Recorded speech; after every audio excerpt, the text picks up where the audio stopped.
Hello guys, welcome to my YouTube channel. तो आज की इस वीडियो में हम करने जा रहे हैं क्लास 11th मैथ के एक्सरसाइज 1.4 से पहले के सभी एग्जाम्पल, जिसके अंदर हम करेंगे आज एग्जाम्पल नंबर 12, 13, 14, 15, 16, 17, 18 एंड 19। तो आज की वीडियो में हम 1.4 से पहले वाले जितने भी एग्जाम्पल है वो सारे कवर कर लेंगे। तो चलते हैं सीधा एग्जाम्पल नंबर 12 पे। पढ़ो क्या लिखा हुआ है। लेट ए एक सेट दिया हुआ है 2, 4, 6, 8 and B is equals to 6, 8, 10, 12। Find A union B. तो ए यूनियन बी मैंने आपको मेरी जो अभी लास्ट वीडियो थी जिसके अंदर मैंने इसका बेसिक करवाया था, उसके अंदर मैंने आपको अच्छी तरह बताया था भी ए यूनियन बी क्या होता है और उसे कैसे निकालते हैं। उसका जो मैंने लिंक है वो ऊपर मैंने सजेशन में दे दिया है, तो आप वहां जाके वो वीडियो भी चेकआउट कर सकते हैं। तो सबसे पहले ए यूनियन बी देखो कैसे लिखेंगे। A union B is equals to curly bracket. अब हमें ए के और बी के सभी एलिमेंट्स को इस सेट में लिखना है, लेकिन कोई भी एलिमेंट रिपीट नहीं होना चाहिए। स्टार्ट करते हैं 2 से। 2, 4, 6, 8 ये हो गए ए के एलिमेंट्स। बी में देखो 6, 8 पहले से है, वो हम नहीं लिखेंगे। क्या लिखेंगे? 10 एंड 12। तो ये बन गया ए यूनियन बी। समझ गए? सिंपल सा आंसर था इसका। चलते हैं नेक्स्ट एग्जाम्पल पे। Example number 13। एग्जाम्पल नंबर 13 पढ़ो क्या लिखा हुआ है। Let A is equals to A E I O U and B is equals to A I U. Show that A union B is equals to A. तो सबसे पहले क्या करना है, हमें ए यूनियन बी फाइंड करना है। तो चलो लिखो, कैसे लिखोगे। ए के सभी elements A E I O you, और अभी देखो बी में कौन कौन से एलिमेंट है, ए आई एंड यू। तो देखो ए आई एंड यू हम पहले ही लिख चुके हैं, तो यानी हम इस सेट को यहीं क्लोज कर देंगे। और ये सेट देखो ओरिजिनली क्या है, ये सेट क्या है ओरिजिनली ए, ये ए ही तो है। देखो ए E I O you, A E I O U. तो A union B is equals to A, hence proved, hence proved. इससे हमारे पास एक छोटा सा कंक्लूजन और निकल के आता है क्या, कि अगर कोई भी सेट ए सबसेट है बी का, तो ए यूनियन बी जो है वो हमेशा क्या होगा, बी होगा। क्या समझे इससे? यानी कि अगर ए के सभी एलिमेंट्स बी के अंदर मौजूद हैं, यानी बी क्या है, एक बड़ा सेट है, तो जब इन दोनों का हम यूनियन करेंगे तो हमें क्या आएगा, वही बड़ा सेट फिर से आ जाएगा। देखो सपोज इस केस में देखो क्या था, बी जो है वो ए का सबसेट था। समझ गए? इसको इस तरह लिखेंगे, if A is a subset of B, A union B is equals to B. ये एक छोटा सा कंक्लूजन हमारे पास और निकल के आता है। अब चलते हैं एग्जांपल नंबर 14 की तरफ। एग्जांपल नंबर 14 पढ़ो क्या लिखा हुआ है। Let X is equals to Ram, Geeta and Akbar be the set of student of class 11th who are in schools hockey team. समझ गए? तो इसका सॉल्यूशन स्टार्ट करते हैं। सबसे पहले लिखते हैं हम एक्स। एक्स क्या दिया हुआ है हमें, 3 नाम दिए हुए हैं, राम, गीता एंड अकबर। ठीक है। वाई में देखो क्या दिया हुआ है, वाई में दिया हुआ है गीता, डेविड एंड अशोक।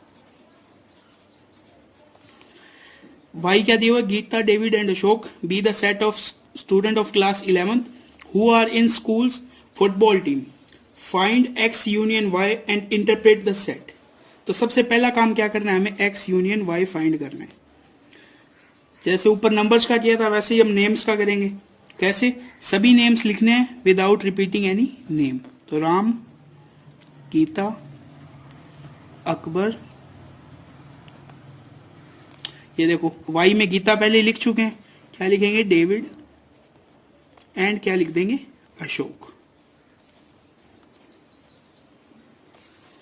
समझ गए? अब इसको इंटरप्रेट करने का क्या मतलब है, यानी ये एक्स यूनियन वाई क्या है इसको हमें एक्सप्लेन करना है। तो हम क्या लिखेंगे, X union Y is a set of students, set of students of class 11th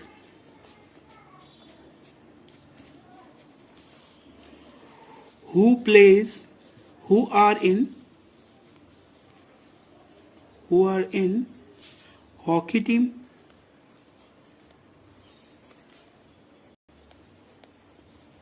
or in football team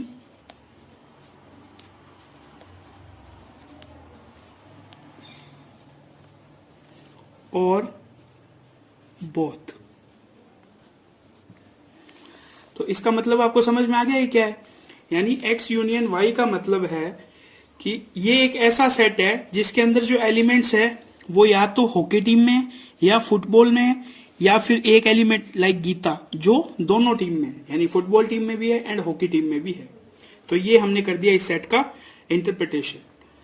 तो अब चलते हैं एग्जाम्पल नंबर 14 हो गए, 15 की तरफ चलते हैं। पढ़ो example number 15। Consider the set A and B of example 12 and find A intersection B। तो इसके लिए भी बेसिक पता होना चाहिए, इंटरसेक्शन के लिए भी। A B सेट को मैंने पहले ही लिख लिया यहाँ पे एग्जाम्पल नंबर 12 से देख के। A इंटरसेक्शन B किस तरह लिखते हैं? जो दोनों के कॉमन एलिमेंट्स हैं उनको लिखेंगे। देखो कॉमन क्या है? 6 8 6 8। तो कॉमन एलिमेंट क्या हो जाएगा? 6 एंड 8। तो ये हो गया हमारा A इंटरसेक्शन B। अब देखो, अब आया question number example number 16। Consider the set x and y from example 14 and find x intersection y। तो अब देखो एग्जांपल 14 में क्या था? हमें राम, गीता एंड अकबर दिया हुआ था और y सेट में क्या दिया हुआ था? Geeta, Ashok and David. तो हमें याद है कि उसके अंदर एक कॉमन नेम कौन सा था? उसके अंदर एक कॉमन नेम था गीता का। तो x इंटरसेक्शन y क्या हो जाएगा? गीता। इसे हम इंटरप्रेट भी हम कर देते हैं। कैसे? क्या लिखेंगे? x intersection y is a set in which elements, या लिख देंगे ये लिख देंगे elements are students of class 11th, student of class 11th who play both the sports, who play for both the teams, both the teams यानी hockey team and football team. तो इससे हमें एक्स यूनियन और intersection का एक interpretation पता चलता है कि एक्स यूनियन वाई का क्या मतलब है। एक्स यूनियन वाई का मतलब है एक्स यूनियन वाई के अंदर जो एलिमेंट्स होंगे, समझ गए? या इस एग्जांपल के हिसाब से ही देख लो। एक्स यूनियन वाई का मतलब है कि इसके अंदर जो एलिमेंट्स होंगे वो क्या होंगे? या तो फुटबॉल टीम के होंगे या तो हॉकी टीम के होंगे या दोनों के होंगे। लेकिन एक्स इंटरसेक्शन वाई में क्या होगा? एक्स इंटरसेक्शन वाई में सिर्फ वही एलिमेंट होंगे जो दोनों टीम से खेलते हैं, यानी दोनों सेट के अंदर कॉमन है। समझ गए? अब चलते हैं एग्जांपल नंबर 17 की ओर। पढ़ो क्या लिखा हुआ है। Let a is equals to 1 to 10 and b is equals to 2 3 5 7। Find a intersection b and hence show that a intersection b is equals to b। तो देखो साफ साफ पता चल रहा है b is a subset of a, क्योंकि देखो 2 3 5 7 यहां भी है। देखो 2 3 5 7।